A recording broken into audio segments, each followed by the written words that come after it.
네, 대한민국 최고의 방송 스픽스 역전의 용사들 진행을 맡고 있는 노기브레사입니다. 안녕하십니까? 와! 야, 진짜 다이내믹한 선거 국면이 이제 드디어 시작이 됐고요. 여권은 조금 분열 상황이 좀 정리가 되는 느낌이고요. 이제부터 진짜 힘차게 선거까지 68일 열심히 대한민국이 들썩들썩하는 그런 타임이 된 것 같습니다. 오늘 함께 하실 용사분들 소개해드리겠습니다. 바로 또 그 주인공 중에 한 명이 오늘 또 출연하셨는데요. 죽다가 살아난 부활 남신 김지호 전 민주당 대변인입니다. 어서 오십시오. 반갑습니다. 성남시장 예비 후보 김지호입니다. 와, 예, 반갑습니다. 근데 여기 이렇게 달고 다니시던 그게 없어졌네요. 예, 제가 요새 잃어버리셨어요? 정신없이 다니다 보니까 빼먹고 왔습니다. 우선 다 소개해드리고 조금 이따 여쭤볼게요. 그 네. 부분에 대해서. 네, 그리고요 또 여러분들 좋아하시는 이경 기자님 어서 오십시오. 안녕하세요. 와! 그리고 우리 전계한 스픽스 대표 어서 오십시오. 안녕하십니까. 반갑습니다. 요즘 대구가 뉴스의 중심이 되어서 제가 취재하는 게 조금 더 잘 이렇게 발현이 되길 바라겠습니다. 네, 열심히 취재하시니까 우리 또 시청자분들께서도 호응해 주시는 것 같고요. 자, 우리 김지호 전 대변인님 나오셨는데 사실 우리 방송에 지난번에 나오셨을 때까지만 해도 되게 기분이 좋았었는데 그 중간에 갑자기 그 다음 날인가요? 예, 예. 컷오프가 돼버렸었어요. 예, 목요일 날 출연했는데 네, 금요일 금요일 날. 날 컷오프가 돼서 사실 저는 이번 민주당 지방선거 공천 과정에서 노컷 무조건 경선 자격만 갖추면 할 수 있다 이렇게 기대하고 공천 신청을 했는데 컷오프가 돼서 굉장히 좀 실망을 많이 했습니다. 그래서 당에 일단은 재심도 신청하고 그리고 여러 가지 문제점에 대해서 제기를 했는데 다행히도 그제 재심위에서 제 재심 신청이 인용을 했고 와. 최고위에서 최종 결정이 나서 제가 이제 경선을 할 수 있는 그런 자격을 획득했습니다. 네, 세림 선사님하고 녹수녹수님께서 축하합니다. 김지호님 다시 부활하신 겁니까? 이러셨는데 죽다 살았습니다. 제가 민주당의 이 공천 관리 중에서 재심 공천이었었어요. 심사위원이었어요. 재심위원을 했죠. 예. 네, 오. 그래서 그때 살려드린 분이 몇 분 아, 있었었는데 그렇습니까? 사실 살려드리기가 쉽지가 않거든요. 그렇죠. 근데 어떻게 살아나신 거예요? 저도 모르겠습니다. 죽기 살기로 와. 부당함에 대해서 이야기했는데 뭐 삭발을 해야 되나 단식을 해야 되나 여러 가지 생각을 했는데 일단 재심 신청서를 냈고 워낙 정청래 당대표가 이번 지방선거 공천은 경쟁이 우선이다. 경선할 수 있게 최대한 어떤 토대를 만들겠다. 이제 그런 방침들이 잘 작용했던 것 같고요. 제가 재심위에서 재심이 결정된 날 정청래 당대표가 직접 본인 명의로 네. 17개 시도당에 공문을 보냈더라고요. 오. 이 보니까 이번 경선은 노컷 억울한 컷오프 없다 네. 이렇게 해가지고 하기로 했는데 보니까 그렇지 않은 사례가 있더더라. 당대표와 중앙당의 어떤 방침을 좀 따라달라 그런 네. 공문까지 나갔다고 하더라고요. 요 언론에 나왔습니다. 그랬군요. 자, 축하드리고 이제 경선 일정이 잡혔습니까? 아직은 이제 경기 아니고. 도당에서 또 잡혀야 되는데요. 오늘이나 내일 중으로 발표될 거라고 생각합니다. 1대1 이제 본경선을 하는 거죠. 그렇죠. 김병욱 전 청와대 정무비서관과 네, 그렇습니다. 김지호 대변인 간에 이제 박빙. 김병욱 후보님도 오늘 경선을 수용하겠다, 받아들이겠다 이렇게 했기 때문에 사실상 저와 김병욱 후보가 경선 레이스를 펼칠 것으로 그렇게 보입니다. 이제 그 이야기는 나중에 이제 원팀으로 가서 어쨌든 국힘 후보 이겨야 하는 일이 있으니까 그렇죠. 조금이라도 사실 좀 이런 탈락이라고 하는 좀 부당한 걸 당했을 경우에 오는 이런 또 후유증 거 최소화하는 효과가 있겠습니다. 아니 경선을 하면 사실은 우열이 가려지잖아요. 네. 그러면 이제 경선 후에 당연히 그 당선 대신 분에게 예, 공천 받은 분을 위해서 선거운동을 해야죠. 그 민주당이 이기는 게 중요합니다. 네. 제가 좀 찬물을 끼얹는 이야기일 수도 있는데 경선 관련돼서 중앙당에서 좀 이 비용을 좀 많이 대면 좋겠던데 출마 예정자들이 그리고 예비 후보가 모든 경선 비용을 다 내는 구도가 돼 있대요. 그렇죠. 예비 경선, 본 경선 이게 근데 돈이 만만치가 않더라고요. 예. 그래서 공당이고 민주당 같으면 아마 국고보증금도 상당히 많이 받으면 오히려 인재들을 적극적으로 영입하기 위해서 경선 참여 비용을 좀 일부만 부담을 하고 다수의 금액은 중앙당에서 해야 되는데 모든 비용을 경쟁하는 사람들이 다 돈을 내놓고 여론조사도 해야 되고 막 이런 거 있지 않습니까? 이건 좀 개선이 됐으면 좋겠던데. 당에서 정쟁 청년 같은 경우에는 경선 비용이 상당히 뭐 반으로 된다든지 그런 경우가 이렇게 그 선거마다 좀 있습니다. 그래도 보니까 이제 기초단체장 같은 경우에는 이 엄청나죠. 경선 비용이 1, 2천만 원 더 들고 한 3천만 원 전후가 드는 것 같더라고요. 그런 정도가 들면 일단 뛰고 싶어도 못 뛰는 사람도 많은데 그렇죠. 인재를 적극적으로 육성, 양성한다는 의미에서 중앙당에서 제가 봐서는 국고보조 중에서 한 10억 정도만 이렇게 경선 비용으로 내놓더라도 오히려 자유롭게 참여를 하고 경쟁을 붙이고 이런 것들을 꼭 좀 했으면 좋겠는데 그 왜 이런 걸 못하냐고 제가 좀 알아보니까요. 국회의원이 되고 나면 일단 관심이 없어진다. 국회의원이 되고 또 당 지도부가 되고 나면 관심이 좀 없어진대. 이게 정말로 정치를 다시 시작할 사람. 왜냐하면 국가도 지금 선거 공영제도를 통해서 출마자들 비용도 다 보전을 해주는데 경선 같은 경우는 당에서 좀 적극적으로 보전을 해주면 좋겠다. 정청래 대표님 이런 거 좀 반영을 하셔서 전국의 인재들이 민주당으로 다 모이도록 꼭 좀 해주면 좋겠다는 말씀드립니다. 네. 자, 많은 분들께서 우리 김지호 후보님을 응원해주고 계시니까요. 네. 앞으로 열심히 하셔가지고 좋은 결과 있으면 좋을 것 같은데 하나만 여쭤볼까요? 네. 잘 될 것 같습니까?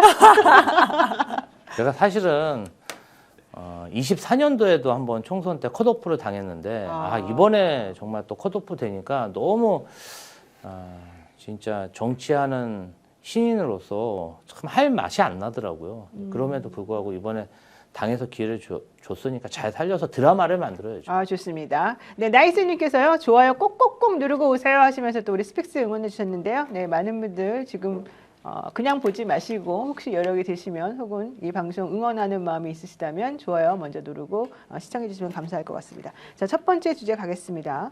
지금 대구 취재는 내가 제일 잘한다. 이게 지금 전계환 우리 평론가님의 얘기입니다. 주호영, 한동훈 참모진이 긴급 회동했다 이런 얘기도 있고요. 지금 대구 상황이 아주 급변하고 있다라고 한 얘기거든요. 예, 좀 취재한 내용을 좀 알려주실까요? 자, 우선 이제 대구시장 국민의힘 후보가 한 사람 정해지겠죠. 무소속으로 두 사람이 출마하는 걸로 지금 이 순간까지 취재하면은 그렇게 결과가 나옵니다. 조영 의원이 무소속 출마한다. 어허. 이진숙 전 방송통신위원장 무소속 출마한다. 다음 주 월요일 또는 화요일 날 이진숙 방송통신위원장에 대한 재심이 있는데 재심의 결과가 다시 경선에 참여시켜주면 모르지만 현재까지는 어려운 것으로 이제 관측이 됩니다. 네. 그러면 무소속 출마다. 국회의원 선거 절대 출마하지 않는다. 오늘도 방송 직전에 제가 확인을 해보니까 그러면 무소속으로 국힘에서 조영, 죄송합니다. 무소속으로 국힘에서 이런 말이 안 되잖아요. 어쨌든 국힘 출신의 무소속 후보가 두 사람이 나오는데 조영 후보, 이진숙 후보. 그리고 지금 6명이 경선을 하지 않습니까? 그 중에 한 사람이 정해지겠죠. 그러면 김부겸 전 총리와 국힘 후보와 무소속 두 사람이 같이 레이스를 하느냐. 그거 좀 이상하지 않습니까? 네. 1대1로부터도 지금 안 되는데 어떻게 세 사람이 나와서 하느냐. 그래서 각자 계산을 해보니까 그러면 결국 국힘 후보가 정해지면 단일화하자라고 해서 그 국힘이 안 받을 수가 있느냐. 받을 것이다. 그러면 단일화를 누가 하느냐? 원래 국힘 후보일 때 1등, 2등과 그리고 이번에 국힘 후보가 된 세 사람이 단일화를 할 수밖에 없다는 거예요. 김부겸과 맞짱을 뜨기 위해서는. 네. 그렇기 때문에 더욱더 무소속 출마를 강하게 지금 고집하고 있다. 이런 것을 제가 말씀드리면 단독으로는 좀 급이 안 되지만 웃기지 않습니까? 국힘이 그렇게 가고 있어요. 그러니까 결론적으로는 주호영 의원 측에서는 김부겸 전 총리가 후보로 나오기를 바라고 있다는 겁니다. 그래야 본인이 경쟁력이 있다고 생각해서 내가 무소속으로 나가서 단일화를 한다 하더라도 내 쪽으로 단일화가 될 것이다 라고 생각한다는 얘기 아닙니까? 네. 아니 그래서 무소속으로 두 사람이 국힘 계열이 나오는데 네. 국힘 후보와 단일화를 하는 과정을 한다라고 전제를 하면 이진숙 방송통신위원장이 무소속 출마 결정 조영 오늘 한동훈과 연대를 하니까 그 지역구에 한동훈을 대구 수성갑 지역구에 무소속 출마시킨다. 이랬을 때 이제 바람이 일어나는 거 아니냐라고 하니까 국힘이 한마디로 골치 아프게 됐다 이렇게 말씀드립니다.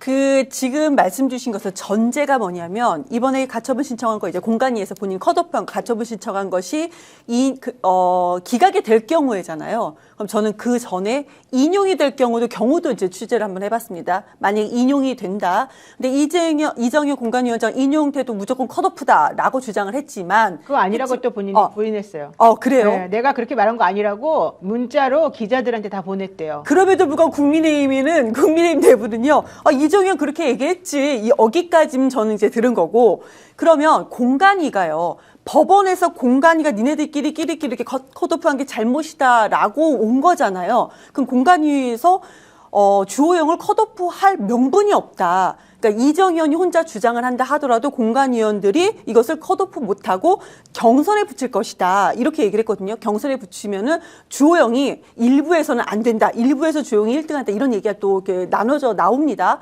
그럼 주호영은 왜 이렇게 난리를 피고 한동훈하고 연대하고 그러느냐? 이판사판이다. 주호영이 나갈 것은 진작에 나갔는데 내부에서 경선하기를 원하기 때문에 끝까지 이렇게 이판사판 한동훈까지 끌어당겨서 얘기를 하고 있다. 주호영의 진짜 본심은 국민의힘에서 경선하고 싶다라는 겁니다. 자, 여기서 중요한 게 있습니다. 우리 스픽스가 지금 활용당하고 있을 수도 있습니다. 이렇게 극단적으로 상황을 몰고 가고 취재 과정에서 정보가 나오지 않습니까? 결국에는 무소속 두 사람과 국힘 후보 단일화라는 것은 그림으로 도저히 안 되니까 네. 다음 주 초에 자 그러면은 가처분 신청에 대한 결과가 나오죠. 두 번째는 재심 청구에 대한 결과가 나올 거 아닙니까? 네. 이때 마지막까지 조호영 후보나 이진숙 후보는 결국 경선에 끼워달라 지금. 그게 다 사는 길이다라는 이제 압박이기 때문에 시청자 여러분들께서는 판단 자유롭게 하시되 현재까지는 국회의원 출마는 아예 없다 이진숙. 그리고 왜 그러면 국회의원 받지 이렇게 질문했을 거 아닙니까? 네. 해봐야 2년 한다는 거예요. 대구에서 예를 들어서 의미 있는 성과를 내지 않습니까? 그럼 대구시장 후보가 될 수 있고 첫 번째. 두 번째 대구시장 후보가 안 돼서 무소속으로 종주를 합니다. 김부겸 1등이죠. 2등만 하면 되잖아요. 2등 하고 나면 다음에 2년 뒤에 대구에서 국회의원 하려면 훨씬 더 쉬울 거 아닙니까? 굳이 지금 불확실한 거 선택하지 말고 아예 시장 레이스를 끝까지 하는 것이 명분과 그리고 1등 후보라고 스스로 평가하고 있습니다. 그 지지율을 바탕으로 자기 대구 정치를 보수 정당에서 주도하겠다 이런 계산까지 이제 있으니까 역시 재밌어진다는 말씀을 드립니다. 그러니까 이진숙 씨가 대구에서 공천 줄 수도 있다는데도 끝까지 대구 시장밖에 난 없다고 주장하는 이유가 그거 지금 받아봤자 결국 2년밖에 못하는 것이고 다음에 어떻게 될지도 모르고 실질적으로 이번에 대구시장으로 나가서 인지도 알리고 또 내가 대구시장 될 수도 있고 그다음에 어쨌든 본인의 저력을 보여주고 나면 총선은 뭐 어차피 또 조금 있으면 할 수도 있으니까 뭐 네. 이런 생각을 지금 갖고 있다는 그렇죠. 거죠. 여러 가지 계산을 해봤을 때 그렇고 이제 무엇보다도 본인이 지금 느끼고 있는 이 자존심 붕괴 이게 굉장히 심각하다는 거예요. 이런 식으로 컷오프할 줄은 단 한 번도 생각을 못했다는 거예요. 그렇죠. 사실 뭐 이유도 모르잖아요. 왜 컷오프 당했는지도. 이게 문제가 되는 게 뭐가 문제냐면요.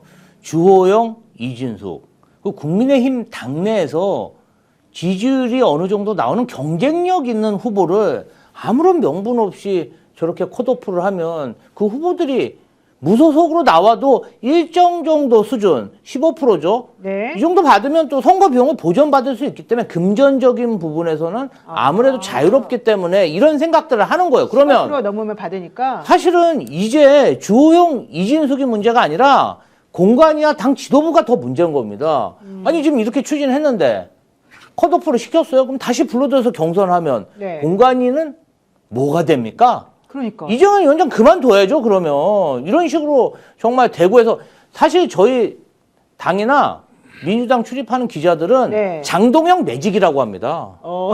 옛날에는 우리가 부산하고 충청도에서 국민의힘하고 싸웠는데 이제는 대구에서 한번 싸워볼만 하다. 이런 네. 적이 없었거든요. 장동영 매직 아니면 설명이 안 된다. 장동혁 사색이라고 오늘 이제 제목에 뽑았던데 보니까요. 진짜 잘 정한 게 뭐냐면 지방선거까지 못 간다는 이야기가 오늘 들렸어요. 장동혁 대표가 못 갈 지방선거까지 수 못 있다. 살 그 수 지금 어디 있다. 뭐 환영하는 데가 아예 없는 것은 둘째치고 당장 지금 국힘 경선과 관련돼서 지금 경선 관리가 대구에서 이렇게 돼버리고 두 사람이 무소속으로 나온다.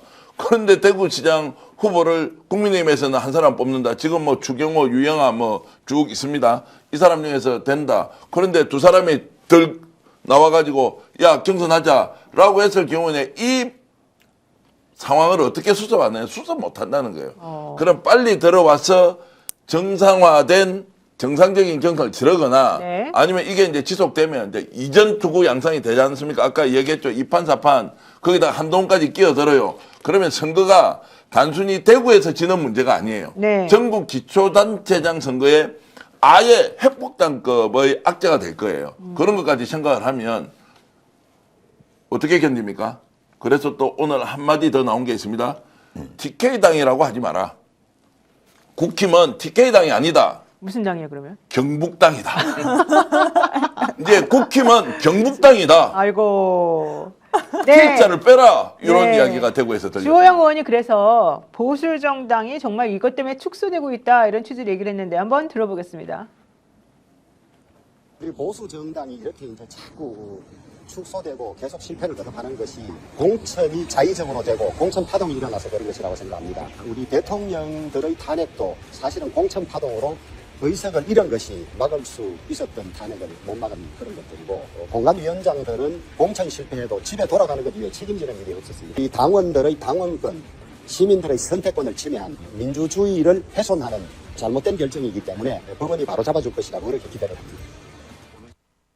법원이 바로잡아줄 것이라고 기대한다. 저 얘기는 실제 가처분 신청해도 공천에서 뭐 좀 관여를 안 하는 법원 입장에서는 인용 안 해주겠지 이렇게 물어봤더니 아니야. 내가 이 절차를 확인해 봤더니 지난번에 나를 컷오프 시킨 그 공천 절차는 사람들에게 반대하는 사람 손 들어보세요. 딱 손 들고 나머지 사람은 그러면 손 안 든 사람은 다 찬성으로 간주합니다. 이래가지고 딱 공천을 자기를 배제시켰다. 그건 절차적으로 큰 위배다. 이것 때문에 법원이 가처분을 인용해 줄 것이다 라고 판단하고 있다고 하더라고요. 그래서 주영호는 공간위가 문제가 있다고 법원에 얘기해 주니까 나를 컷오프할 명분이었고, 공간위에서는 이정현은 그렇게 얘기한다 하더라도 나를 경선에 붙여줄 거다 그렇게 주장을 하고 있는 건데, 근데 지금 이정현 공간위를 왜 장동혁 대표가 이렇게 컨트롤을 못하느냐, 이거는 이제 논외이긴 한데 물었더니 이거는 지금 장동혁이 정말 힘들어한다. 내가 컨트롤할 수 있는 공간위원장 갖다가 앉히면은 그 의원들을 컨트롤하지 못하는 거고, 본인이 컨트롤 못하는 이정현을 갖다 놓으니까 의원들은 공간위원장의 칼을 휘두르고 컨트롤하려고 하는데 본인도 컨트롤을 하지 못한다. 지금 이런 상황인 거예요. 그러니까 본인보다 맷집이 무거운 사람을 거기다, 그러니까 이정현이 42년 정치했다. 그러니까 장동혁이 이정현을 절대로 지금 컨트롤하지 못하는 상황이라고 합니다. 좀 지금 이상하죠. 되게 어려운 상황이라고 그래요. 근데 본인도 이렇게까지 될지 모르고, 그래 MB계를 다 같이 쳐내는 거에 우리가 뜻이 맞다 해서 안 쳐놨는데, 본인도 이정현을 현재 지금 컨트롤하지 못한다라는 이 얘기가 이정현 쪽이 아니고 장동혁 측근에서 나온 얘기입니다. 그러니까 전면적으로 지금 이제 권력 투쟁이 이루어지고 있고, 오늘도 대구에 이제 취재를 해보면 국회의원들이 실제 관심이 없어요. 대구에 있는 국회의원들이 어떻습니까? 민주당은 경합을 엄청 심하게 하잖아요. 네. 그래도 절대 국힘에서는 뺏겨서는 안 된다라는 이런 일종의 합의된 그런 인식이 있잖아요. 대구는 지금 그런 게 전혀 느껴지지 않고 어떻게 하느냐. 각자 다른 생각을 다 하고 있어요. 방향이 없다는 거죠. 이것저것 맞춰서 보더라도 어떻게 갈지도 모르는 거고, 이정현 마음을 맞출 수도 없고, 장동혁은 아예 리더십을 상실한 상태에서 그냥 물 위에 떠 있으면서 방향 모르고 그냥 막 흩어지는 그런 것처럼 이제 돼 있어서, 이게 지금 국힘 내부의 상황이 매우 심각하다. 그래서 이정현 지금 공관위원장이 지키지 못할 수도 있다, 자리를. 어허. 그리고 장동혁 문제는 아까 제가 들었더니 장동혁 제재 못 갈 수 있다라는 거. 네. 이게 이제 비대위로 가야 된다는 거죠. 그다음에 공관위가 지금 이제 후보 공천하는데 누가 보더라도 개혁 공천 돼야 되잖아요. 네. 혁신 공천이라고 돼야 되니까 인적 쇄신 이런 게 좀 이루어져야 되잖아요. 막 안 돼요. 거기다가 지금 대구에는 특정 후보입니다. 아까 얘기했던 그 두 후보, 유력 후보 두 사람이 컷오프 됐잖아요. 그 뒤에 돈 이야기 나온다 이런 게 지금 나와요. 돈 얘기가 무슨 말이에요? 특정인을 주기 위해서 돈 먹었다 이런 이야기를 자기들끼리 하고 있다고. 와, 대구에서 대구에서.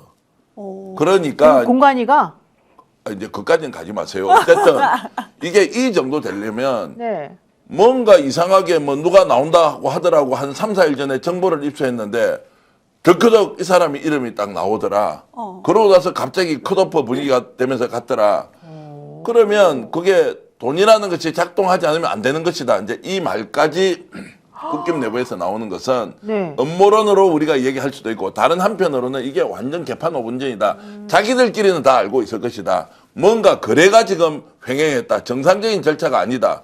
왜 그러면 갑자기 뭐 A라는 사람이 떠오르고 B라는 사람은 절대로 안 될 줄 알았는데 이 사람이 또 나오고 뭐 이제 이런저런 상황들을 가지고 야 이거 엄청난 거래가 있었을 수도 있다라는 이야기를 국힘에서 하고 있어서 제가 전달해 드립니다. 그런데 어떻게 이게 원팀이 돼가 단합을 선거를 한단 말입니까? 근데 저는 사실은 국민의힘의 영남 중진 의원들이 저 대구에서 저렇게 집중해가지고 따로 기자회견까지 하면서 저렇게 열심히 정치 활동을 하는 거 처음 봤습니다. 아니, 지난 3, 4년간 보면은 뭐 있는 듯 없는 듯 윤석열이 뭐라든 자기한테 피해만 가지 않으면 쥐죽은 듯이 가만히 있었던 사람들인데 대구시장이라는 이권에 저렇게 미친 듯이 정말 들깨들처럼 달라붙고 있지 않습니까? 굉장히 놀랍고 어떻게 보면 좀 서글프죠. 국회 부의장, 육선까지 지냈는데 뭔가 이제 후배들한테 자리를 물려주고 새로운 도전을 하든지 은퇴를 하든지 특히나 주호영 의원 같은 경우는 저희도 영남 보수를 대표하는 그런 점잖은 정치인이라는 그런 인식이 있었는데 이제 봤더니 저 정당은 철저히 뿌리까지 썩었구나. 뭔가 개혁하고 도전하고 성찰하고 경쟁하고 이런 게 아니라 만약에 제대로 된 당대표라면 TK, 대구 경북 단체장은 뭔가 혁신적인 후보를 영입해서 정말 누가 뭐라 그래도 국민의힘이 달라진다. 우리는 이런 후보를 세웠다. 이런 모습을 보이죠. 저게 무슨 개싸움입니까? 제가 문제 제기하겠습니다. 지금 진짜 국힘은 영남에서 공천장사 하겠습니까? 안 하겠습니까? 안 한다라고 확신에 찬 대답을 할 수 있는 사람 저는 없다고 봅니다. 국힘 자기들은 너무나 잘 알죠. 2018년도에 지방선거 때 달성해서 얼마짜리가 나왔어요. 그 수사도 제대로 안 됐어요. 네. 그때 20억, 30억 이야기를 20개, 30개라는 단어로 누가 합니까? 명태균이가 명태균. 하죠. 네. 그래서 왜 국힘은 특정 시기에 지방선거 앞두고 당대표가 누구냐? 너무너무 중요하다. 두 번째, 공관위원장 누가 하느냐? 너무너무 중요하다. 이때 돈을 모으지 않으면 대선에 못 간다 이런 이야기 자기들끼리는 다 알고 있습니다. 아하. 지금도 경북이 지금 23개 시군일 거예요. 네. 대구에 8개 구군이죠. 대구 구청장은 좀 그 정도 아니겠지만 뭔가 대한 거래 같은 게 있을 수 있습니다. 경북에 있는 한 지역은 도의원 출마하는데 내 1억 갖다 줬는데 이게 빌려준 돈인지 뭐 실제로 정치 자금인지 구분 안 된다. 시장 출마할 사람이 10억 원을 갖다 줬는데 이건 빌려준 돈이야? 아니면 진짜 공천 뇌물이냐? 헌금이냐? 이런 이야기까지 돌고 있고 경북에서 그 정도면 다른 23개는 어떻겠어요? 경북지방에. 그래서 우리 같은 방송 안 볼 거예요. 거기 어디다가 돈 갖다 주면 다 되는 것이고 예전에 포항에서 누가 나오는데 뭐 몇 개를 갖다 줬다 이런 거 지금 들었던 기억나지 않습니까? 네. 이 습관이 없어졌겠냐고요. 추경호 의원 같은 경우는 20개 얘기가 계속해서 사실은 아직까지 해결이 안 되고 있는 그런 상황인 것이지요. 게다가 참고로 뭐 다 아시겠습니다만은 우리 그 김경 시의원과 예. 강선우 의원 구속 기소됐습니다. 거기도 뭐 1억 왔다 갔다 했다는 거 공천 아닙니까? 관련해서 그리고 이 공천 업무는 당의 업무다라는 것 때문에 검찰은 이 둘을 이 배임 수증제죄, 즉 배임 혐의로 그러니까 업무에 위배해서 돈을 주고받은 혐의로 구속 기소했다는 걸 알려드리고요. 그렇다고 한다면 만약에 지금 정기환 대표가 말하는 것처럼 대구 쪽이나 뭐 이쪽에 공천 관련해서 돈이 오고 간다는 얘기가 있다면 이거 나중에 뭐 큰일 날 짓들을 하고 있는 거죠. 그거 지금까지 다 듣고 안 갔죠. 뭐 빙산의 일감만 드러나가지고 어떻게 됐다. 또 현금 주고 받아버리면 이거는 뭐 두 놈 다 잡혀가는 거니까 준 놈도 안 불고 받은 놈도 안 불고 이제 이런 것인데 그 따위로 그러니까 지방 행정을 하는데 어떻게 청렴성, 투명성이 확보되면 그 자기 다 돈 만든 거 어떻게 할 건지 아니 수건표까지 다 있다는 거 아니에요. 어디서 그러니까 맨날 여름만 되면 태풍만 오라고 네. 그 지역이 절단나가 자연재해 되면 다 거기서 돈 모을 수 있다 이렇게 생각을 한다고 할 정도니까요. 아이고 너무 끔찍한 얘기인데요. 자 이럴수록 민주당이 또 제대로 된 후보를 내서 제대로 한번 좀 싸워봤으면, 그리고 대구를 좀 바꿔봤으면 좋겠다, 이런 생각이 개인적으로 듭니다. 정청래 대표가 이렇게 얘기를 합니다. 들어보겠습니다. 쉬운 선거는 없습니다. 그리고 끝날 때까지 끝난 게 아닙니다. 당 일각에서 선거에 대한 해를 끼치는 그런 가벼운 언행이나 또 오버하는 말들에 대해서는 앞으로 당 대표가 엄중하게 조치해 나가겠다는 말씀드리고. 네, 실제 이 민주당 이번 지방자치단체 선거에서 16개 광역 자치단체 중에서 15개가 혹시 우리 쪽으로 뭐 유리하지 않냐, 이런 얘기가 이제 왕왕 들려오니까 정청래 대표가 그런 소리 하지 말아라, 쉬운 선거가 어딨냐, 큰일 난다, 이러면서 이제 조심해라, 이런 얘기를 지금 사실 한 건데요. 어떻게 보십니까? 아니 이제 사실은 그런 말들은 굉장히 조심해야 되고요. 네. 유권자들은 정치 세력이 분열될 때도 외면하지만 오만해 보일 때 그럼요. 표를 안 더 주죠. 위험합니다. 예를 들면 지난 총선에서 사실은 PK 지역 부산에서 상당수 의석을 확보할 거라고 했는데 알고 봤더니 전지혜수 의원 한 명뿐이 당선을 못 시켰거든요. 그전에도 네. 5석은 얻었었는데 그때 저희가 매우 뼈아픈 그런 패배를 기록했습니다. 이번에도 사실 저희가 대구가 들썩인다고 해서 안심할 때가 아니다. 사실 네. 제가 지난 총선 때도 대구, 경북 많이 방문했는데요.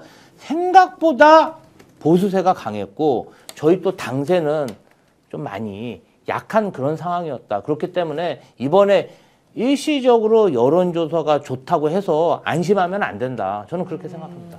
그 지역에서 출마하는 사람들은 고개를 들지 않아요. 아무리 분위기가 좋아도. 여론에서 언론에서 그런 식으로 만드는 거죠. 그래서 지금 정청래 당대표가 진짜로 겸손하게 열심히 각 지역에서 안 하기 때문에 저런 얘기를 한 것이 아니고 일부러 메시지를 계속 낸다고 생각을 합니다. 전략적으로. 이렇게 정청래 당대표 정도급에 되는 그 민주당의 국회의원들이 저런 메시지를 계속 내야 된다고 생각합니다. 아시잖아요. 현실적으로 지역에서 뛰는 후보들은 고개를 들거나 자만하거나 그런 사람이 단 한 명도 없습니다. 다만 실수하지 않도록 노력해야 된다. 그리고 저런 메시지는 계속 내주는 게 민주당에 훨씬 도움이 된다라고 생각을 합니다. 네, 어쨌든 갤럽 조사 결과가 나왔는데요. 국민의힘 지지율이 19% 최저치를 찍었습니다. 이게 그러니까 또 내부적으로 장동혁 탓이다, 아니면 우리가 저륜 선언을 괜히 한 탓이다, 우리 쪽 지지자들마저도 떠나가고 있다, 서로 지금 니 탓 공방을 하고 있는 중인데요. 이건 어떻게 보십니까? 자, 이제 10%로 내려갔다라는 것은 이제 둘 중에 하나지 않습니까? 저 상태로 가서 완전히 자연 소멸하느냐, 아니면 인위적인 소멸을 하도록 해야 하느냐. 이제 그 이제 기로했었기 때문에 조금 전에 제가 대구에서 들었던 이야기, 장동혁 체제 결국 못 갈 것이다. 이정현 공관위 체제가 지금 설명이 안 되지 않습니까? 일부러 흔들었죠, 본인이. 네. 그렇게 표현했지 않습니까? 흔들려서 넘어져 버렸어요. 흔들어서 사는 게 아니고 죽어버렸는데 여론조사가 19% 정도 나왔다면 이제 특단의 대책을 요구하게 될 거예요. 저 상태로 선거를 치른다? 민주당이 40%가 넘는데 19%로 선거를 치를 수가 없잖아요. 중도는 오히려 3대1 정도로 차이가 많이 나더라고요. 네. 그리고 중도는 더 많이 민주당 쪽으로 쏠려 있는 저 상황을 장동혁 대표가 견뎌내겠습니까? 못 견딜 것 같은데요. 네. 근데 저게 문제가 뭐냐면요.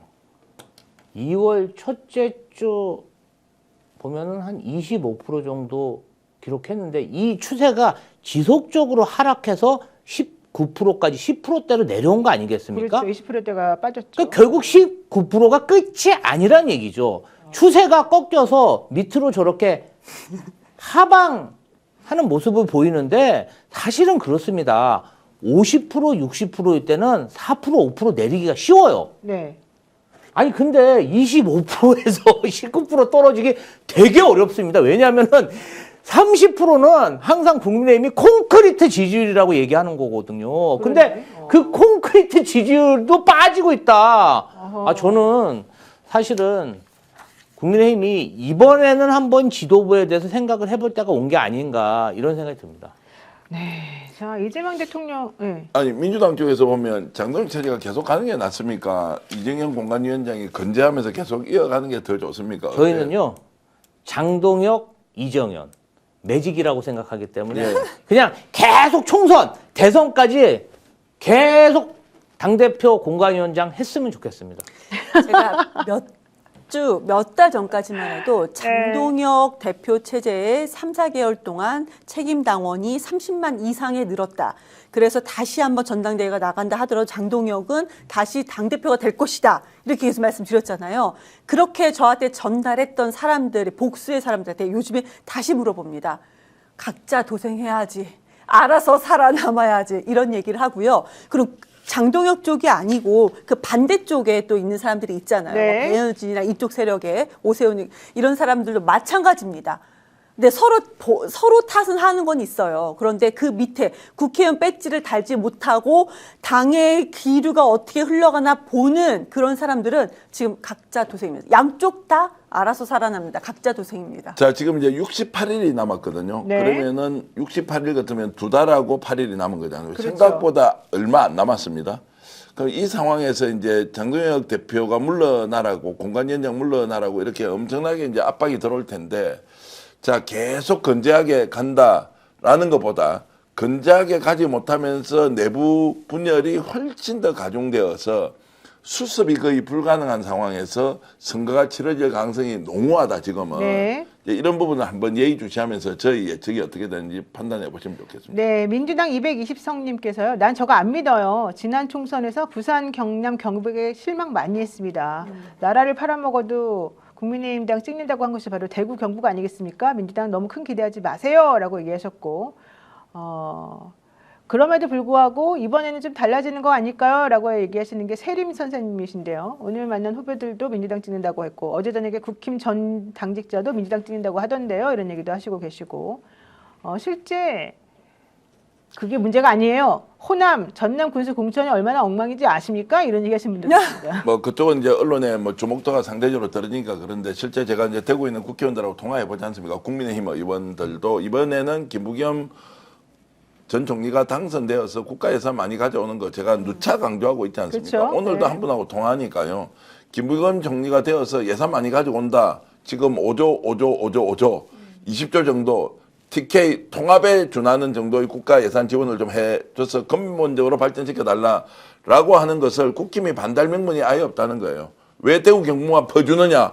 국힘에서 할 수가 없잖아요. 네. 이런 상황 같으면 결국에는 김부겸 총리가 대세론을 형성하고 예산 가져와서 대구 발전시키는 것이 낫고 이번에는 차라리 보수가 괴멸 수준으로 좀 주저앉았다가 다시 일어서는 것이 맞다라고 하는 것이 국민의힘 안에 나오는 이야기가 아니고 국민의힘 국회의원도 그런 의견을 가지고 있는 사람이 있다. 대구, 경북에. 네. 자, 어쨌든 70대님께서는요, 경북인데요, 대구요? 믿지 마세요. 이러셨는데, 옥상가드님이, 아유, 윤석열이가 국회의장 완전 뽀개버린다고 하더니 진짜로 뽀개버렸네요. 너무 고소합니다.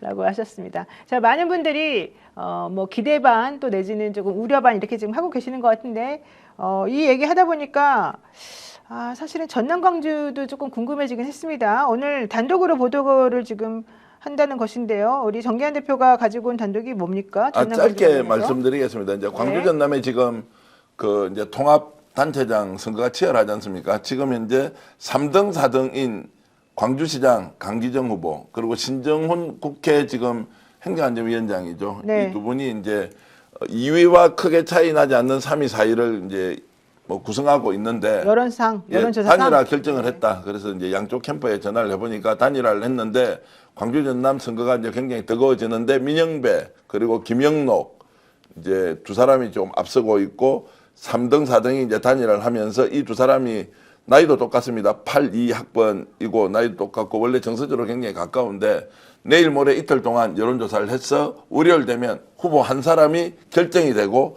거주 금요일입니다. 아마 3, 4, 5 이렇게 될 것 같은데 그때 이제 광주 전남 결선이 뭐 예상이 되고 있는데요. 두 사람 뽑는 때는 아마 이 두 분 중에서 한 사람이 된 이런 상황에서 결선 투표까지 가지 않겠느냐라는 것을 짧게 좀 전해드리고 싶습니다. 그럼 만약에 두 분이 단일화하면 누구한테 유리해지는 거죠? 이제 두 사람 다 유리하다고 얘기를 하더라고요. 그래서 뭐 지금 신정훈 의원, 강기정 후보 이제 이 두 사람이 다 이제 지금 뭐 유리하다고 하니까 거기에 대해서는 다들 이제 속으로는 우리가 이긴다 생각하는 것이고 이제 이겼을 때 시너지가 또 얼마나 날 수 있느냐 없느냐는 것은 지지자들의 결집도 또 두 사람은 완벽하게 단일화에 합의를 했고 여론조사 방식도 합의를 했고 또 샘플 개수에 대해서도 다 합의를 했기 때문에 이제 여기에서 반드시 둘 중에 한 사람이 전남 광주 특별시 이제 단체장이 돼야 한다라고 하니까 좀 더 지켜보면 재밌는 결과가 있을 것 같습니다. 제가 이제 취재 내용을 조금 더 덧붙이자면 그러니까 신정훈 의원, 강기정 의원은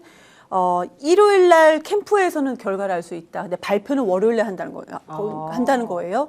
그런데 지금 여기가 본경선이 지금 그렇게 단일화가 된다면은 지금 민영배 주철현도 사실상 단일화가 되어 있거든요. 사실상.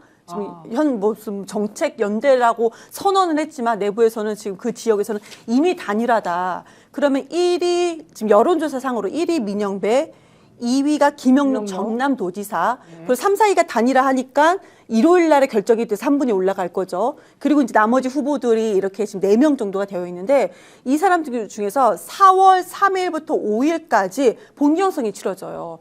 당원 50% 그리고 일반 시민 50%인데 그러면은 신정훈과 강기정 의원 두 사람이 단일화했을 때 지금 3, 4위인데 어느 정도 시너지 효과가 일어나느냐에 따라서 후보 2명이 결정되는 겁니다. 그래서 여기에선 될 수도 있고 안 될 수도 있다. 그래서 그 얘기하는 것이 강기정은 광주 기반이고 신정훈 의원은 전남권 기반이다. 그런데 신정훈 의원 측에서 저한테 여러 번 연락을 옵니다. 이유가 뭐냐? 아니 지금 민영배 의원이 이재명 대통령과 친하다는 소문이 있는데 절대 아니다라고 그들의 주장이에요. 아니다라고 얘기를 하면서 신정훈 의원이 개인적으로 뭐 더 친하고 그리고 전남 강주 통합 그 특별시장 추진하기 전에 이미 큰 플랜을 20조 원 가져오는 큰 플랜은 신정훈 의원이 이재명 당대표 때 이거를 추천을 했다는 겁니다. 그래서 이재명 대통령이 되고 나서도 서로 간에 소통을 했다라고 얘기를 꼭 해달라고 해서 저는 편파 방송입니다. 죄송합니다. 지금 얘기를 하루 종일 그 전화를 받아서 하는 건데요. 어찌됐든 간에 2명이 된다면 지금 여론조사 상으로는 단일화를 해도 결과는 지켜봐야 된다라는 겁니다. 자, 민주당 충북지사 본경선에 노영민 후보하고 신용환 후보가 확정이 됐다는 소식도 들려오고 또 우리 성남시장 또 선거에서도 우리 김지호 후보하고 그리고 김병욱 후보가 또 경선에서 한번 맞붙게 되어 있고 지금 속속 대진표들이 짜여지고 있는 중인데 충북도 이제 굉장히 재밌어집니다. 어제까지 명태균이라는 자가 거기 가서 또 신용환 후보를 공격하는 기자회견을 했고요. 꿋꿋하게 이겼고 그리고 지금 이제 두 사람이 이제 노영민 후보하고 이렇게 경선을 다시 하지 않습니까?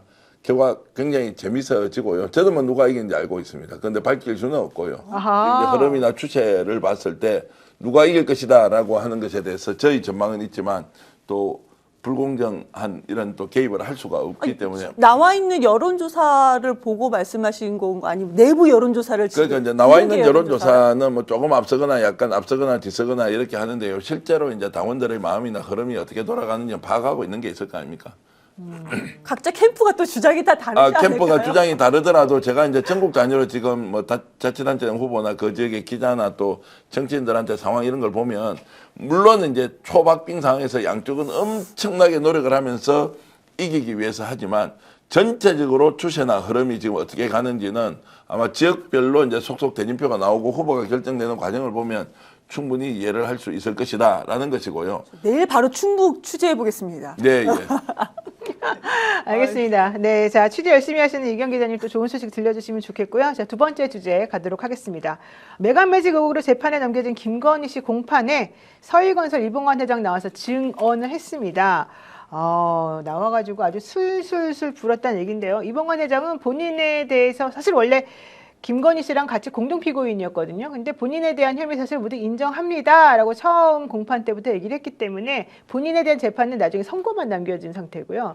지금 현재로서는 김건희 씨 재판의 증인으로 나온 상태입니다. 자, 한번 조금 사진 자료가 있으면은 우리 PD님 좀 보여주시면 좋을 것 같은데요. 이 지금 모조품까지 동원하면서 김건희 씨가 이제 자기의 이런 죄를 부인을 했었지 않습니까? 근데 나중에 와서는 이걸 조금 인정하는 그런 느낌이 드는데 지난번에 우리 그 목사님 최재형 목사하고 이봉관 회장하고 두 분이 이제 나 김건희한테 준 거 맞아라고 이제 인정했던 상황이었는데 오늘 이봉관 서희건설 회장이 증언을 했는데 뭐라고 했느냐? 축하 겸 보험 보험적인 성격으로 김건희에게 준 것이다. 목걸이. 대통령 되면 만날 수 없으니 친분을 확실히 했으면 좋겠다. 이런 취지였다. 이렇게 아예 말을 해버렸네요. 이봉관 회장이 대학 어디 나온지 아십니까? 어디 나왔나요? 경희대를 나왔어요. 아, 그러니까 이제 경주에서 올라와서 경희대에서 정말로 장학금을 받고 들어가서 졸업할 때까지 장학금을 받고 혈일 단체로 혼자 이렇게 이제 정말로 성공한 이제 네. 이런 이제 사람이죠. 그걸 포스코 취직을 하고 포스코에서 이제 나와서 독립해서 저렇게 경주에서 이제 사업체를 키웠는데 경희대니까 누구하고 가깝습니까? 문재인 대통령, 박영선 의원, 김정숙 여사 뭐 이런 쪽하고 굉장히 가깝게 두텁게 그래서 실제로 문재인 정부 5년 동안 이봉관 회장 경희대 총동창회 회장도 했어요. 그러다 보니까 완전히 친문과 너무나 친하다라는 쪽이죠. 또 경주 출신이죠. 네. 자, 이제 이런 것들이 부담이 되어서 결국에 윤석열이 되고 나면 우리를 공격할 수 있을 것이다라고 해서 이런저런 이제 루트를 찾아서 만나려고 노력했고요. 그 루트를 소개해줬던 분을 제가 또 잘 아는 분이지 않습니까? 그렇군요. 누구죠? 예, 뭐 그렇게 해서 이제 첫 소개 자리에 김건희와 이봉관 회장이 이제 만났고 네. 그때 이제 뭐 반클라프 목걸이가 이제 전달이 되는 이제 이런 과정에서 그 전까지는 뭐 모조품이다 가짜다 그냥 형식적으로 줬다라는 게 아니라 지금 저렇게 이실직고 하는 게 뭡니까? 고령이니까 수행생활 할 수 없잖아요. 있는 그대로 다 밝히면 뭐 집행유예 물건 받을까 봐? 줬고 그다음에 돌려받았고 뭐 집행유예고 그러니까 아예 진실을 고백하는 것이 자신에게 가장 유리하다라고 네. 하니까 누구든지 생각했던 내용이지 않습니까?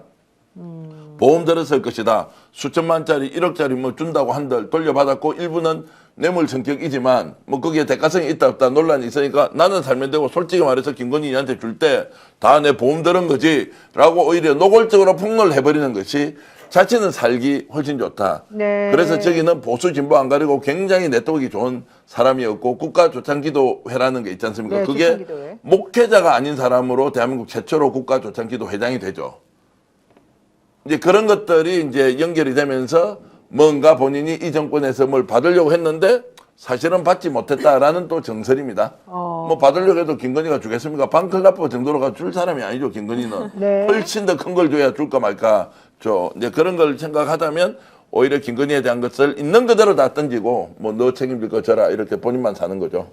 그러니까 김건희 씨에게 4월 8일 날 저 서희건설의 이봉관 회장이 2,610만 원 상당의 티파니 브로치를 먼저 건네줬대요. 그러니까 선물 주니까 김건희 씨가 너무 고맙다. 서희건설 도와줄 거 없느냐 이렇게 물어봤다는 겁니다. 그래서 본인이 사위가 대통령직 인수위원회에서 일하고 있는데 아까 앞에 좀 보여주시면 사위가 대통령직 인수위에서 일하는데 좋은 자리 있으면 데려가 써달라고 말했다는 거죠. 여기서 말하는 그 사위라고 하는 사람은 이제 검사 출신의 이제 변호사인 그 큰 사위를 말합니다. 박성근 변호사. 근데 그렇게 말하고 난 뒤로부터 2달 정도 지나서 6월 3일 날 이 박성근 검사 출신 변호사는 한덕수 국무총리 비서실장에 임명이 됐다는 겁니다. 그러면서 특검이 질문했죠. 이봉관 서희건설 회장에게 김건희가 힘을 써줘서 당신의 사위가 그렇게 그 자리에 간 거라고 생각하느냐라고 물어보니까 그렇습니다라고 대답을 했다는 겁니다. 그런데 7월 21일 날 서울 한남동 한 식당에서 김건희가 목걸이랑 브로치를 돌려주더라는 겁니다. 그래서 아니 갑자기 돌려주니까 너무 불안했다 내가. 왜? 관계가 끊어지는 거 아닐까? 앞으로 만나지도 못하고 부탁도 안 들어주려는 거 아닐까? 이런 생각까지 했다라는 거죠. 근데 실제로는 이제 외국에 나가서 이걸 차고 있다가 들켰죠. 그리고 가짜라고 얘기했지. 그렇죠. 예. 그거 가지고 있다가는 진짜 큰일 날 것 같거든. 그러니까 이제 돌려준 거죠. 근데 거기서 김건희 씨 측 변호사 최명성 변호사가 이런 질문을 했대요. 피고인은 나중에, 그래서 피고인은 김건희를 말하는 거죠. 나중에 쇼핑백을 열어보니 선물이 생각보다 고가여서 돌려줄까 약간 고민도 있었는데 곧바로 돌려주게 되면 어색할 것 같아서 일단 내가 쓰고 나중에 돌려줄 생각이었다. 이렇게 말했는데 그런 얘기 들어봤습니까? 라고 물어봤대요. 그랬더니 이봉관 대장이 기억이 안 납니다. 이랬어요. 그러니까 재판장이 그런 말 들은 적이 있습니까? 없습니까? 물어봤어요. 조순표 재판장이. 그랬더니 이봉관 대장이 없습니다라고 정확하게 얘기했다는 거예요. 그러니까 김건희 측 변호사는 이것이 처음부터 빌렸다. 김건희 측은 빌렸다고 계속 주장을 하고 싶은 거잖아요. 근데 이것을 반클리프 목걸이가 뭐 5천만 원짜리, 6천만 원짜리니 이렇게 좀 가격은 혼선이 좀 있는데 어찌됐건 5천만 원짜리 반클리프 목걸이를 받고 그리고 2,600만 원짜리 브로치를 받았는데 그게 4월입니다. 4월이에요. 근데 갑자기 7월 달에 돌려줬다고 하잖아요. 근데 그 사이에 이게 논란이 된 것들이 많이 있었어요. 김건희가 긴장할 만한 것들이 뭐 검사 그 검사들이 뭐 더 수사를 들어간다든지 아니면 언론에서 이걸 뭐 떠든다든지 이런 이벤트들이 많이 있었어요. 그래서 돌려준 것으로 우리는 추측을 하고 있는데, 근데 그들은 계속 빌려 썼다고 얘기하니까 김건희 변호사들이 아니 그런 뉘앙스 빌려 쓰고 돌려준다는 뉘앙스로도 없었냐 이거를 계속 물었던 거죠. 없다, 기억 안 난다. 나중에 재판 중에 보다 못해서 아니 그런 거 들은 적 없느냐 재차 물었는데도 그쪽에서는 없다. 기억 안 난다. 계속 이렇게 나온 겁니다. 대통령이 되고 난 뒤에 두 사람이 몇 번을 만났는지도 중요하지 않습니까? 실제로 중요하죠. 그렇게 지금 한남동 식당에 만나고 돌려주더라는 거 아니에요. 그러면은 받았을 때 한 번 만나고 돌려줄 때 딱 한 번 만났겠어요? 그래서 계속 만남을 했을 것이다. 그럼 누가 전화를 했겠느냐? 네. 서희건설에 이봉관 대장이 전화할 수가 없잖아요. 권진이 한 건가요? 아니요. 이배용? 김건희 쪽에서 이제 연락을 하면 같이 만나고 이런저런 것들을 이제 했는데, 자, 그래서 이제 아버지처럼 따랐을까요? 아니면 인생에 뭔가 좀 이렇게 교훈을 얻기 위해서 자문을 구했을까요? 이제 이런 건 알 수 없어요. 굉장히 친밀하게 관계가 유지됐다는 것은 분명하고, 네. 거기에서 어떤 이제 구체적인 거래가 있었는지 없었는지에 대해서, 그래서 서희가 큰 거래를 했겠느냐라는 또 일부의 이야기도 있고요. 또는 서희가 갖고 있는 치명적인 약점을 도움을 받을 것이라는 것도 이제 두 가지가 동시에 존재하는데, 확실한 거는 사위의 취직과 관련해서는 김건희가 도움을 준 게 확실하다. 그 정도를 주려면 방클라파 한 개 줬다고 그 다음에 사위를 챙겨줄 게 아니잖아요. 그 뒤에도 만남을 지속했다는 것은 당신과 내가 어쨌든 거래가 가능한지 안 한지에 대한 뭐 이런 것들이 있었겠죠. 다만 네. 지금 이 시점에 그게 이제 법적으로 처벌을 할 수 있느냐 없느냐는 것은 좀 다르게 봐야 한다고 봅니다. 네, 나동현님께서요. 스픽스 항상 응원합니다. 화이팅 하시면서 또 슈퍼챗도 보내주셨습니다. 감사드리고요. 자, 주제 3번 세 번째 거 넘어가겠습니다. 이재명 대통령이 자신을 향해 제기된 이 조폭 연루설에 대해서 X 본인이 그 트위터에 옛날 트위터 X에 글을 올렸습니다. 스토리라인이 워낙 부실하다. 매불쇼에서 이제 봉지욱 기자가 또 얘기한 것을 인용하면서 이건 쓰다만 소설 아니겠는가 이런 얘기까지 지금 했습니다. 화면 보시는 것처럼 스토리라인이 워낙 부실해서 쓰다만 소설 같다. 출연진의 연기가 조금만 리얼했어도 이렇게 쓰시면서 이재명과 조폭 엮으려고 검경이 파타야주범 회유했다 이런 얘기였는데요. 실제 매불쇼에서 방송됐던 내용은 저겁니다. 당시 저기서 땡땡땡 검사라고 나와 있는데 저기서 이제 정뭐뭐뭐라는 검사입니다. 정땡땡 검사는 사건 피해자 김형진이 성남 국제 마피아파 소속 조직폭력배의 조직폭력배 임을 이용해서 이재명과 조폭과의 뇌물수 등 커넥션을 허위로 인정하는 증언을 해준다면 형량 거래를 약하게 해주겠다, 상해치사로 해주겠다. 그러면서 이후에 계속해서 정치검찰이 이 사건을 이용했다라고 하는 그런 김형진의 옥중 편지를 게재한 건데요. 자, 이 내용 한번 봉지욱 기자 말로 들어보도록 하겠습니다. 전 성남시장이자 현 대통령인 이재명과 조폭과의 뇌물수수 등 커넥션을 허위로 인정하는 증언을 해준다면 살인죄가 아닌 치사죄로 10년가량의 구형을 해주겠다는 형량 거래를 했으며 이후에도 계속 정치검찰은 이 사건을 이용했습니다. 이게 이제 편지의 일부 내용인데. 어마어마한 내용이다. 근데 이제 문제는 그러니까 김영진이 2018년 4월에 베트남에서 검거가 돼서 압송되거든요. 그리고 나서 검찰 수사가 이루어지는데 그리고 나서 10월달에 기소를 하고 이렇게 징역 17년을 받아요. 살인 혐의로. 근데 그 이후에 박철민 사건이 터지잖아요. 그렇지. 2021년 대선 기간에 터지는데 박철민이가 김영진을 고발을 합니다. 박철민이가 김영진을 고발했다. 이미 지가 올린 그 페이스북 그 돈다발 사진, 20억 돈다발 사진 이런 게 다 재활용된 허위 조작 사진이라는 게 다 드러났는데도 장영하 당시 당협위원장 국민의힘 변호사는 기자회견을 했고 그 이후에 장영하 기자회견 이후에 박철민이 이재명, 호마트레이드 이준석 그러니까 성남국제마피아파죠. 그리고 김영진까지 포함을 해서 고발을 해요. 고발을 하는데 그게 그 고발장이 5번 자료입니다. 5번 자료인데 지금 제목을 보세요. 공익 제보라고 돼 있어요. 이건 박철민이 이재명과 김영진 등을 고발한 건데 수원지검에 고발을 했어요. 네, 지금 화면에는 자막에 김영진이라고 나오는데 김영진 아니고 김형진, 예, 김형진입니다. 정말 이 박철민의 판결문에 보게 되면요, 이 그알이라고 하는 방송사의 내용과 실제 그 국민의힘과 또 그 당시에 윤석열 캠프에 대한 얘기가 나오고요. 제가 장영하 판결문도 확인을 해봤는데 거기에도 그대로 나옵니다. 윤석열, 윤캠프, 유캠프라고 이제 쓰고요. C 정당, 그래서 국민의힘, 그러니까 국민의힘과 대선 당시의 그런 캠프와 그다음에 이 박철민의 아버지와 범죄자와 이 사람들이 어떻게 엮어가지고 검사까지 동원돼서 어떤 식으로 이 사건을 조작했는지 내용이 그대로 다 나오고 판결문에 그대로 그 구조가 있다는 게 확인이 되는 상황인데요. 그럼에도 불구하고 언론노조가 대통령에 대해서 표현 신중해달라 뭐 이런 얘기를 했습니다. 그런데 대통령은 또 이제 계속해서 이 문제 그대로 넘어갈 생각은 아닌가 봐요. 그러니까 이게 이제 진실을 밝혀야 하는데 밝힐 의사가 없을 경우에 네. 무엇이 남습니까? 수사하지 않습니까? 그 수사기관이 검찰이 경찰이 이 사안을 제대로 다루어서 범죄 혐의를 밝혀줄 수 있느냐? 이것도 지금 카르텔이 돼 있고요. 언론에서 저렇게 얘기하지 않습니까? 대한민국의 소위 말하는 레거시 미디어가 저걸 지금 다루고 있습니까? 다 안 다룬다고요. 검증이라는 이름으로 특정 정치인을 아예 살인에 준하는 정치적 살인에 준하는 행위를 했음에도 불구하고 동업자 의식 같은 게 있으니까 저 문제 지나갔는데 왜 문제 삼느냐라고 이제 하는 듯한 이런 느낌으로 하고 있으니 수단이 일단 없다는 겁니다. 이재명 대통령이 저렇게 호소하는 것은 뭐냐면 네. 내 문제 혼자 피해본 게 아니라 이런 유사한 일이 앞으로 일어나지 않아야 하는데 왜 언론은 반성하지 않느냐. 검찰 기득권 구조는 왜 여전히 진실을 향한 그런 움직임을 보여주지 않느냐. 여기에 대한 질문을 던지고 있는데 당사자가 답을 해야 되는데 답을 하지 않아요. 그러면 변방에서 봉지욱 기자나 여러 사람들이 문제 제기만 하고 있고 증거를 가져와서 외치잖아요. 그걸로 또 끝이에요. 듣고 지나가면 뭐 누가 더 말할 게 있느냐. 그래서 대통령이 X를 통해서 계속 얘기하는 것은 공론의 장에서 이 문제를 다루고 앞으로 이런 일이 일어나지 않으려면 장치를 만들어야 되는 거 아니냐. 그것이 진짜 우리 사회를 정의롭게 만드는 길이다라는 것을 국민들에게 호소를 할 수밖에 없는 상황이다라는 말씀을 드립니다. 저는 네. 이 사안 관련해서 제가 아는 사항을 좀 말씀드리면 네. 그때 김형진, 성남에 계셨었죠? 이준석 네. 이 사람들이 검경으로부터 회유를 받았다는 증언이 벌써 21년도, 22년도 언론에 다 터졌어요. 그리고 박철민 씨도 재판에 나와서 그 얘기를 했어요. 제가 너무 답답한 게 뭐냐면요. 네.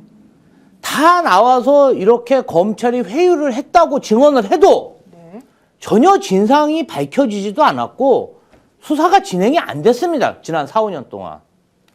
저는 뭐 과거 일이라고 얘기하는데 과거 일이 아닙니다. 지금 이 사건을 해결하지 못하면 앞으로 제2의 조폭 사건이 또 터집니다. 아니 어제의 범죄를 못 본 척 하는데 내일의 범죄를 예방할 수 있습니까? 저는 그래서 계속 얘기하는 거예요. 이거 반드시 끝까지 추적해서 처벌해야 됩니다. 그러니까 그 수단과 관련된 부분은 이제 어떻게 네. 할까? 국정조사도 이제 지금 뭐 조작 기소에 대한 것들을 하고 있지만 이건 이제 지금 그할 문제 있죠. 박상용 검사가 오늘도 시사저널에 나와서 인터뷰하는 거 보니까 저는 참 어처구니가 없던데. 네. 야 서류 다 봐라. 거기 서류 나와 있는 거 보면 재판 기록에 확정 판결이라는 판결문에 다 나와 있다. 그게 증거지. 다른 게 무슨 증거냐. 당사자가 회유받았다는 것은 어느 누구도 기록에 남겨주지 않아. 조사 과정에서. 근데 본인들은 회유가 아니고 회유를 통해서 들었던 이야기를 기록으로 남겨. 이거는 구조적으로 불공평하잖아요. 네. 이걸 가지고 재판을 받고 재판에서 유죄 확정이 되는 순간 회유를 받았다고 하는 사람의 폭로가 진실이 아니다라는 일방의 주장일 뿐이다. 라고 하니까 이걸 누군가는 밝혀줘야 하는데 지금 이 수단이 없다. 그래서 지금 저는 경찰청이 이 문제를 진짜 수사를 해야 된다. 검찰에 맡겨봐야 한통속이고 언론도 어떻습니까? 거대한 기득권 카르텔 구조. 지금 이재명 대통령이 언론 개혁한다고 이렇게 하는 순간 네. 불리합니까? 유리합니까? 이 사람들은. 멀쩡히 이렇게 쳐다만 보고 있잖아요. 이거 어떻게 할 거냐. 그래서 저는 국정조사와 함께 수사를 빨리 진행해야 하는데 이 수사를 진행할 때 법적 절차를 제대로 갖추어서 왜 경찰은 이 문제에 대해서 진실을 밝히는 수사를 하지 않느냐라는 것을 저는 집중적으로 질타해야 한다. 다만 그 수사를 하는 과정에서 정치권에서 압박을 행사하거나 정권 차원에서 어떻게 하라는 가이드가 없는 상태에서 순수하게 이 사실을 가지고 수사를 좀 제대로 해서 밝혀달라라는 말씀을 드리고 싶습니다. 네, 이런 일각에서는 이런 질문도 합니다. 대통령이 너무 자신의 개인적인 상황에 대해서 여러 번 자꾸 얘기하는 거는 좀 이상하지 않느냐 뭐 이런 얘기도 하던데 그거에 대해서는 어떻게 생각하십니까? 대통령이 지금 말씀하는 게 오늘도 지금 X에서 그 내용 매불쇼 저 영상을 올리면서 했던 얘기가 바로 위에 한번 보십시오. 이재명과 조폭 엮으려. 그러니까 이재명이 중요한 게 아니에요. 검경이 파타야 주범을 회유했다는 겁니다. 이 모든 것을 검찰과 경찰이 만들었다는 건데 여기서 보면은 저 방송이 2018년도 7월 달에 나갔습니다. 근데 그 전에, 그러니까 파타야 진짜 피의자 김형진이 검찰이 그렇게 얘기했다고 다 나오잖아요. 4월 달에 이거 2달 정도 있다가 그 SBS 방송 나갈 거야. 이런 얘기를 했다고 얘기를 합니다. 그렇게 얘기를 했어요. 그리고 이재명 불면 살인을 상해치사죄로 해주겠다라고 검사가 얘기를 했다. 아까 말씀하신 정땡땡 검사 얘기했다고 했습니다.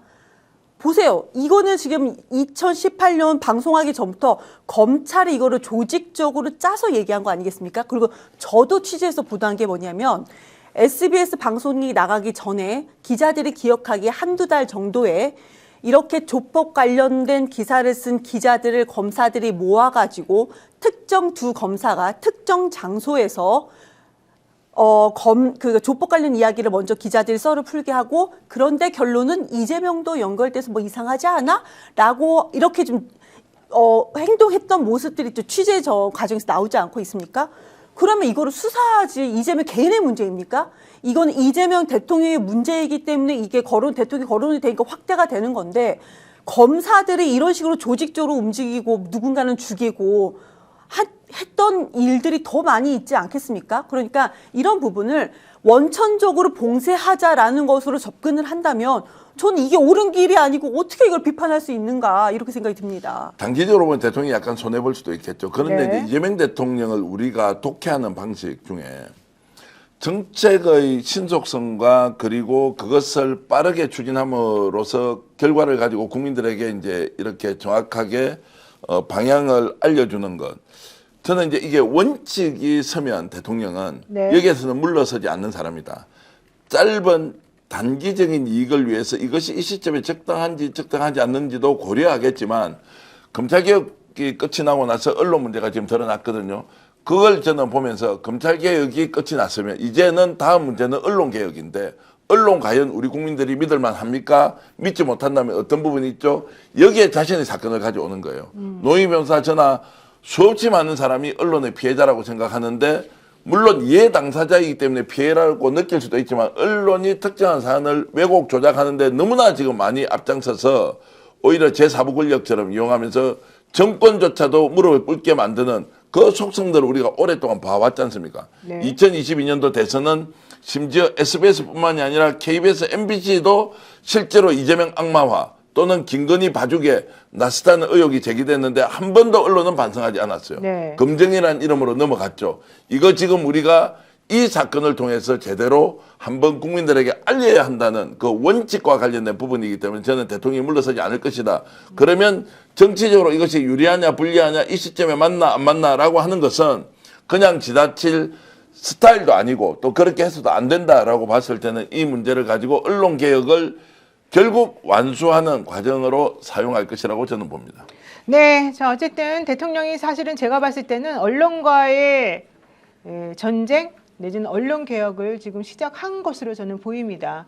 그리고 사법개혁했고, 그러니까 법원 관련된 내용, 그 다음에 검찰개혁 지금 거의 90% 능선을 다 넘었습니다. 이제 정말 대한민국의 마지막 남은 기득권이라고 볼 수 있는 언론개혁마저 만약에 해결을 하신다면 이거야말로 트리플 크라운이 아닌가라고 생각이 조금 들고 이 부분에 있어서는 정말 그 누구라도 박수를 안 칠 수 없는 그런 상황이 될 것이다. 이런 느낌이 조금 언론 다음에 또 있습니다. 이거 정리되고 나면요. 또 있습니다. 또 있어요? 도저히 불가능하다고 수십 년 동안 묶여있던 문제죠. 교육개혁입니다. 교육개혁 문제도 이재명 대통령 지금은 드러내고 있지 않지만 교육개혁까지? 교육개혁. 교육의 원판을 완전히 바꿔야 되지 않습니까? 왜 이렇게 또 사지로 이렇게 아닙니다. 모든 사람이 다 쉽겠다는 것이 교육개혁인데 부동산 하나도 보고 이제 교육까지 왜 그러십니까? 이런 문제를 한번 보십시오. 지금 이제 부동산 했죠. 그다음에 지금 아직 해결이 안 됐는데요. 해결이 안 됐지만 보유세까지 가겠습니다. 그리고 자산 많은 사람 세금 좀 더 내는 게 맞지 않습니까? 내일 형평되면 내시고 아니면 파는 게 좋습니다. 라고 하는 걸로 이제 가고 있고요. 그 다음에 지금 검찰개혁 수없이 많은 논란이 있었지만 대통령은 단 한 번도 자신의 의사를 밝힌 적이 없다. 왜 이것이 그렇게 혼란스러웠느냐? 전언을 가지고 전하는 사람들끼리 대통령의 의중이 이것이다 저것이다 라고 했던 것이고 결국 그 검찰개혁 끝을 냈지 않습니까? 언론개혁 문제로 갔죠. 지금 제도적 완비 또는 준비하고 있는데 이게 됩니까? 언론이 아예 안 바뀌는데 그리고 국민들이 언론이 뭘 잘못했는지 기억을 합니까? 그냥 되는 대로 따라가고 재미삼아 보고 이렇게 넘어가는데, 그러나 거기에서도 거대한 기획과 음모가 움직이면서 정신을 죽여왔던 거, 이거 좋다, 개혁해보자 라고 하는 이제 사회적 합의를 이루겠죠. SBS 노조가 문제 제기를 잘 했죠. 거꾸로 좋다 그러면 따져보자 된 거예요. 그 다음에 이제 남아있는 문제가 지방선거 끝나고 나면, 그리고 지방선거라는 그 지금 기점에서 하나 더 제가 말씀드릴까요? 파악하고 있는 건, 대한민국이 지방행정 조직이 아마 대변혁의 과정을 거칠 거예요. 저는 변혁이라고 말했습니다. 개혁이 아니에요. 지방행정 조직이 진짜 100% 국민을 위해서 움직이는 조직을, 대통령은 국회가 더 중요한 것이 아니라 중앙정부가 있으면 지방정부라고 했지 않습니까? 지방자치단체라는 하위 개념을 쓰지 않아요. 지방정부의 수장들이 이재명의 국정 운영을 일사천리로 국민들을 위해서 한번 가보자. 그거는 과정은 100% 공정할 거고요. 균형감 있게 갈 것이고 국민의 삶은 완전히 달라질 것인데, 지방선거 이후, 지방선거 민주당이 이기는 것보다 더 중요한 게 이재명 대통령한테는 있죠. 지방선거 이후에 대한민국이 대개조가 이루어질 것이다. 그 다음에 이제 교육으로 넘어갈 것입니다.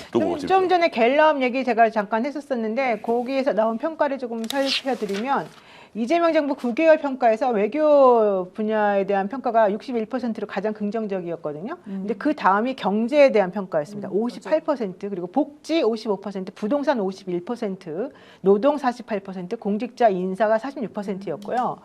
정부 출범 6개월 조사랑 비교를 해보면 부동산 정책에 대한 긍정평가가 처음에 24%였는데 51%로 27%포인트까지 급상승을 했고, 현재 공무원으로 있는 이 고위공직자들, 자기 집 다주택자들 다 지금 팔기 시작을 했고, 실제 세 채 가진 사람이 세 채 다 판다 이런 얘기가 지금 나오는 상황이고, 청와대의 그 대변인 우리 강유정 대변인도 본인이 두 채 가지고 있던 거 하나 팔았습니다. 그러니까 이런 식으로 지금 대통령부터 솔선수범해서 공직자들까지 다 이 부동산 정책에 대해서 우리가 말로만 하는 것이 아니다라고 하는 걸 보여줌으로 인해서 지금 분위기, 또 부동산 정책은 워낙 오래된 거기 때문에 힘들지만 실질적으로는 그 성과를 지금 내어가고 있다고 볼 수 있고, 대통령도 이건 끝까지 하겠다라는 얘기를 하고 있어서, 좀 전에 말씀하신 것처럼 저는 언론개혁도 또 내지는 뭐 교육개혁도 대통령이 만약에 이거를 정말 뒤집어 엎어야 된다고 생각하시면, 또 지방 도시로의 이런 그 모든 구조적인 변화를 지금 꾀하는 것과 궤를 맞춰서 잘 될 거라고 봅니다. 뒤집어 엎는 게 아니고 정상화시킨다는 거예요. 그렇죠. 정상적으로 되돌린다는 거예요. 네. 그리고 대한민국 역대 대통령 중에서 무주택자 대통령 최초 아닙니까? 네. 대통령 집이 없어요. 하도 공격하니까 그러네. 한 채 있는 자신의 인생이 거기 다 들어가 있는 집을 네. 팔았죠. 네. 그 정도로 보여주는데, 그래서 저는 이재명 대통령에 대한 국민 인식이 뭐냐, 일 잘한다라고 하는 것은 현상에 대한 평가고요. 실제로 내 마음을 움직이는 건 이재명 대통령은 책임을 진다는 거예요. 말해, 어떤 정책도 책임을 제가 지겠습니다. 가장 어려운 문제를 최전방에서 제가 책임지겠습니까? 이게 계속 쌓여가면서 지지율이 지금 올라가는 것이기 때문에. 신뢰도가 쌓이는 거죠. 그렇죠. 네. 그것은 이제 신뢰도로 드러나기도 하고 책임을 지는 것이니까 든든하죠. 그러면 저도 누구도 뭐 희망 없는 사람도 많지 않습니까?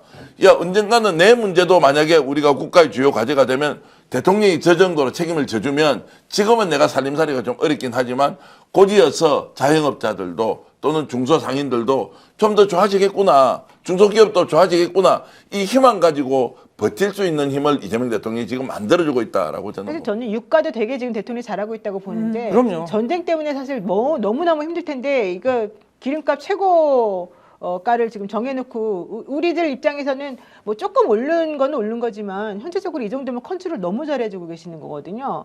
지금 금시시유님께서 잘못하는 건 평가 비평하고 국민은 통합해서 정부를 밀어야지 일이 빨리 되겠죠, 이렇게 말씀하시고, K 이슈 스나이퍼님도 맞습니다. 순서대로 빌드업하면서 가고 있는 것 같습니다라고 하셨는데, 이게 지금 이 정부에 대한 많은 국민들의 평가, 또 긍정적으로 기대하는 그런 거를 반영하고 있는 그런 댓글이 아닌가 생각이 듭니다.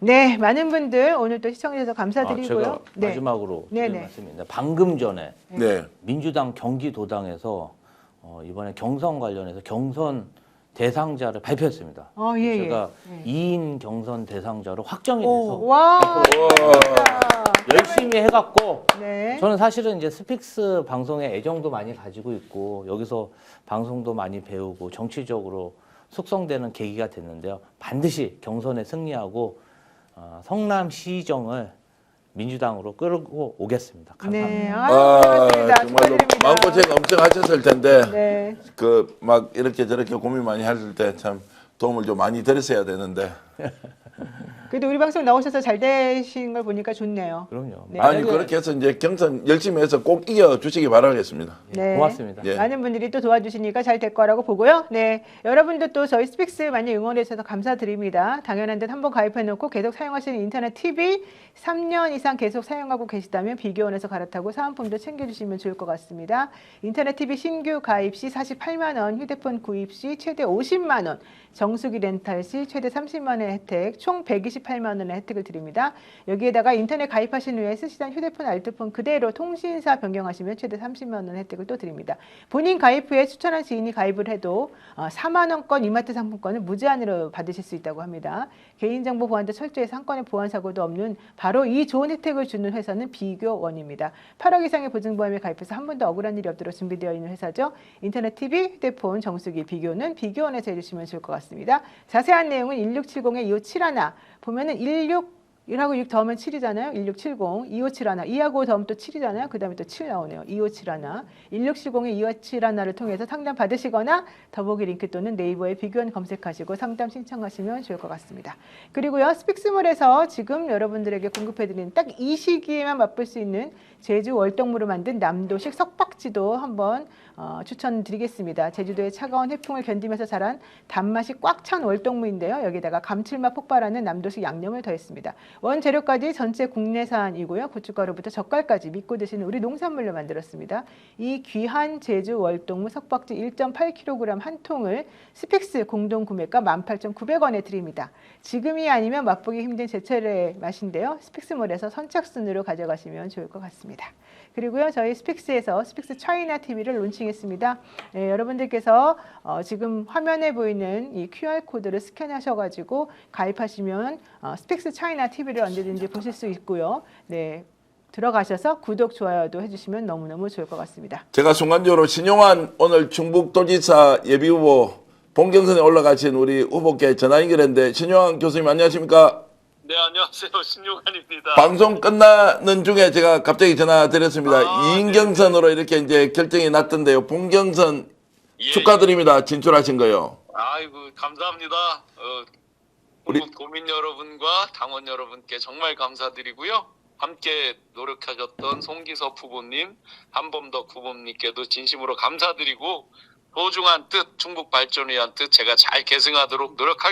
자, 경선 일정이 어떻게 됩니까?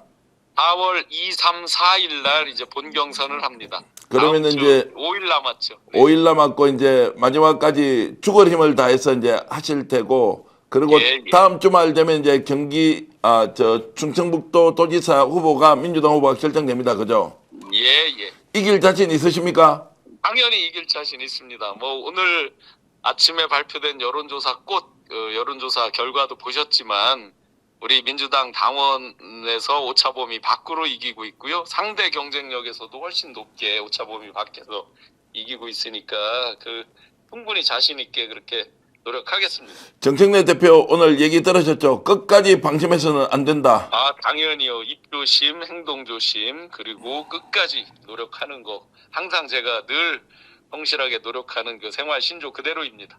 알겠습니다. 신용환 교수님 진심으로 축하드립니다. 꼭 승리해서 대한민국 이재명 정부 정말로 성공으로 만드는 충북도지사로서 열심히 활동해 주시기 바라겠습니다. 네, 이재명은 합니다. 저 신용환도 합니다. 이제 충북이 젊어집니다. 자, 고맙습니다. 고맙습니다. 네, 지금 이제 이 공천 얘기 뭐 하셨으니까 그냥 속보로 나온 거 잠깐 전해드리겠습니다. 지금 안성시장 후보 단수공천 김보라 후보로 한 명 단수공천 하기로 확정이 됐고요. 2인 경선하는 곳입니다. 성남은 김병욱, 김지호, 그리고 수원은 권혁우, 이재준, 안양은 임채후, 최대호, 의왕은 오동현, 정순욱, 시흥은 이동현, 임병택, 포천은 박용국, 연재창, 가평은 김경호, 송기욱이고요. 3인 경선하는 곳도 있습니다. 동두천입니다. 박태희, 이인규, 정계숙, 하남은 강병덕, 서정환, 오후석, 화성은 김경희, 정명근, 진석범, 여주는 박시선, 이대직, 이항진입니다.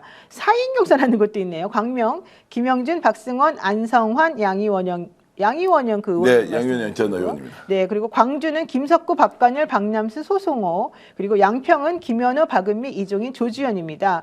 5인 경선도 있네요. 의정부 김원기, 심하섭, 안병영, 오석규, 정진호이고요. 평택은 공재강, 김기성, 서현욱, 유병만, 최원용입니다.